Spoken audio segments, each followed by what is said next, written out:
Hi, babes. Let's go ahead and jump into this glueless units, hunty. So, if you first want to start by measurements, you want to measure from ear to ear, hairline. Okay, babes. So wherever your hairline is, you want to measure from ear to ear. And I did have that on centimeters, but my finger is right on the exact same side for the inches. So mine was 11 inches from ear to ear. Everybody's will vary. Some people's will be 10 and a half, 11 inches, 11 and a half. You can even have a client with 12 inches from ear to ear. You just want to be able to make sure that you are doing the correct measurements for that person. Okay, so I'm gonna go ahead and put my ruler onto here. As you can see, I don't have it from one end of the lace to the other. I have it centered in the middle, with 5 being at the middle. Okay, hunty. Well, 5.5 being at the middle. So I'm gonna go ahead and take this, and I'm gonna take my scissors, and I'm gonna start cutting at this 11-inch mark.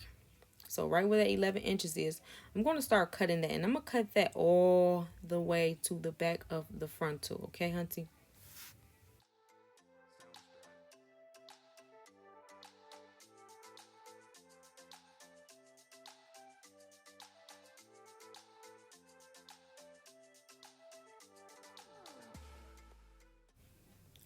So I cut off about a good 2 inches of this frontal. Well, close to 2 inches of this frontal on the ends.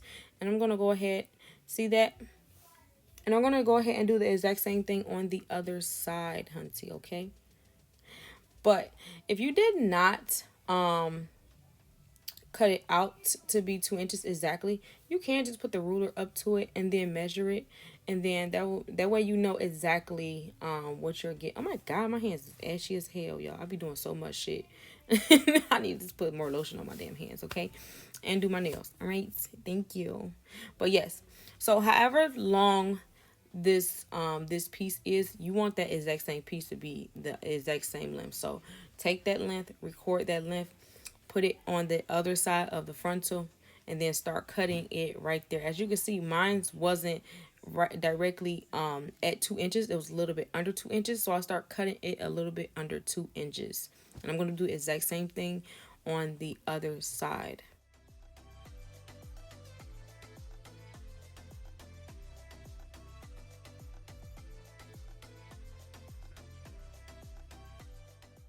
All right, so both of those pieces should be the exact same size, or virtually the exact same size, in order for this to work.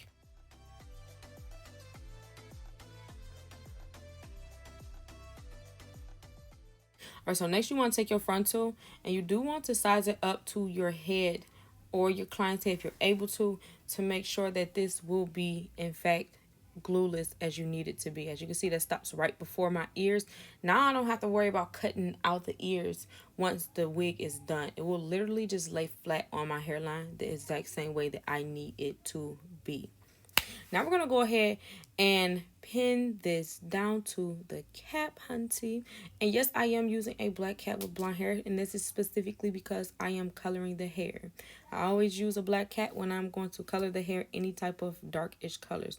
Now what you see me doing here is combing through the hair, because when you do cut this frontal, you will have some minor shedding on the ends of it, the edges. So you just pretty much want to just comb through that and make sure that you get any of that hair out of the way before you even get started, okay? So that it's not caught up in any of your stitching or anything.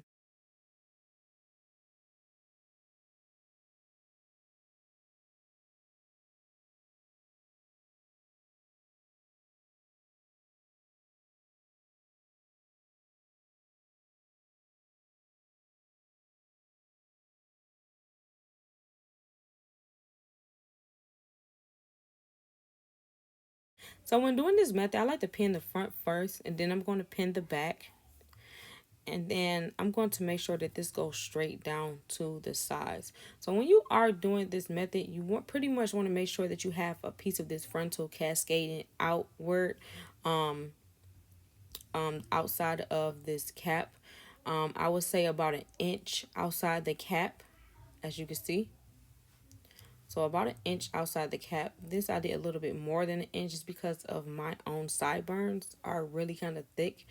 But You want to go about an inch outside the cap. So if you need to take your ruler and measure that, then do so. But otherwise, it needs to look exactly like this. You want to pin that back and you want to pin the front to make sure that that's in place. So when you start sewing it, then you don't have to worry about your frontal slipping out of your hands or anything, or your stitching being off, or your wig being crooked or anything. So you want to do the exact same thing you just did on that left side onto the right side. Pin that back down, pin the front down, and then we're going to be ready to start sewing. Okay.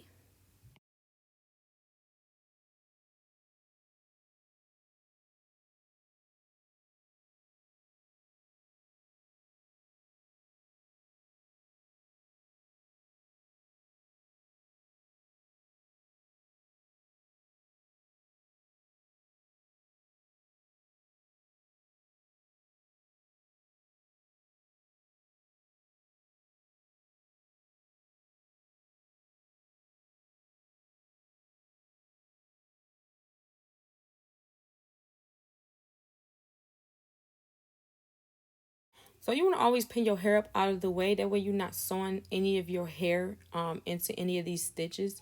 That can be very irritating, because then you'll have to go, once you're done with the wig, you have to go into the wig and pull that hair out. You don't want to do that because you'll risk pulling the hair out of the frontal. So just to avoid all of that, then just tie the hair up. You could braid it or tie it with a hair tie. Now I'm adding some extra anchors into here, which is just extra pins. I call them anchors. So I'm just adding some extra anchors into here, a little bit into the cap, to further hold this frontal down to here as well. So I always start with pre-threaded needles. I always pre-thread my needles before I'm even about to do this, instead of threading one needle, starting, threading another needle, starting, or trying to do anything like that. So even before I even did the ball pins and pinned this frontal down, my my needles were already threaded. So I have two pre-threaded needles. I use two needles because I say this in every video and I cannot express this enough. If you use one string going from one end to the other, no matter what stitch you use, eventually your wig is going to start being crooked.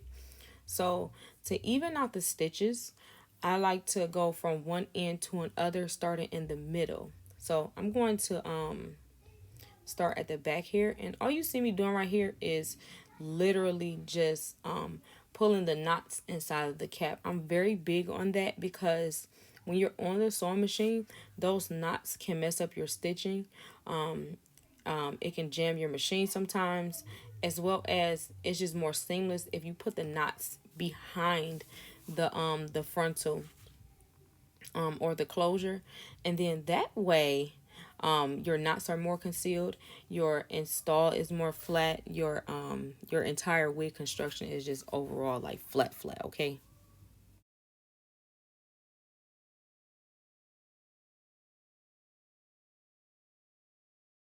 So just regular lock stitch. If you don't know what stitch I'm using, please refer to the video that I have in this unit, in the beginning of this unit. That way you can know exactly what stitch I am using. Guys, I try to give you guys like specific like small trainings for each unit if needed be, especially when it comes to these stitches. That way you can know what stitch to use before you get onto the cap and the canvas head. It can be very tricky to try to figure out what kind of stitch to use just by looking at somebody making the wig versus you doing a training. Okay, so you want to use that exact same lock stitch. It's really easy to do. You're just pretty much locking the wig down onto the cap, and before you get it onto the sewing machine.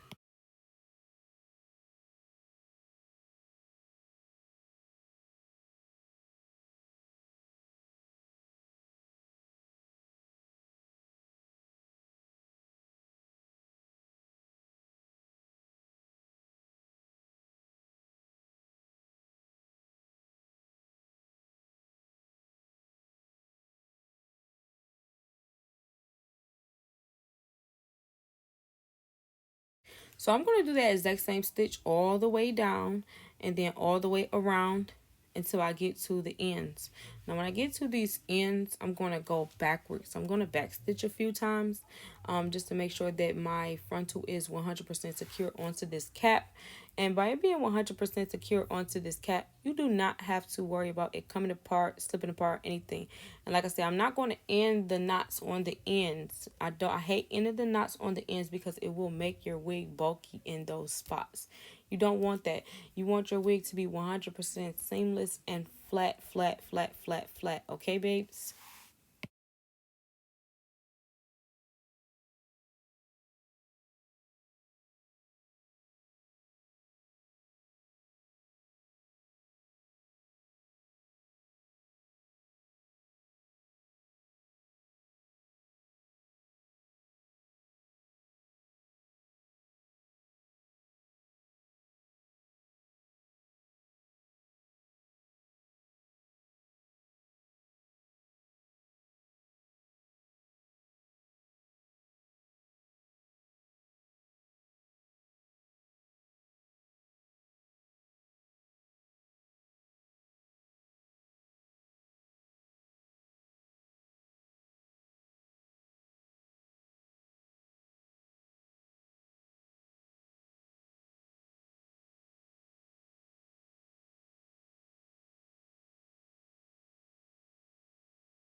All right, so exact same deal going back down the other side as well, hunty. So I'm just going down, doing the lock stitch the exact same way I did on the other end, and I'm going to end the other side the exact same way with stitching all the way down to the end and doing a nice back stitch.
And now we are all done, hunty. This is how it shall look.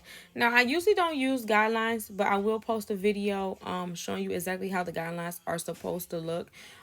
Just so you know exactly what to follow. You know, babes? Okay? See you in the next video. You did a great, great job. Bye.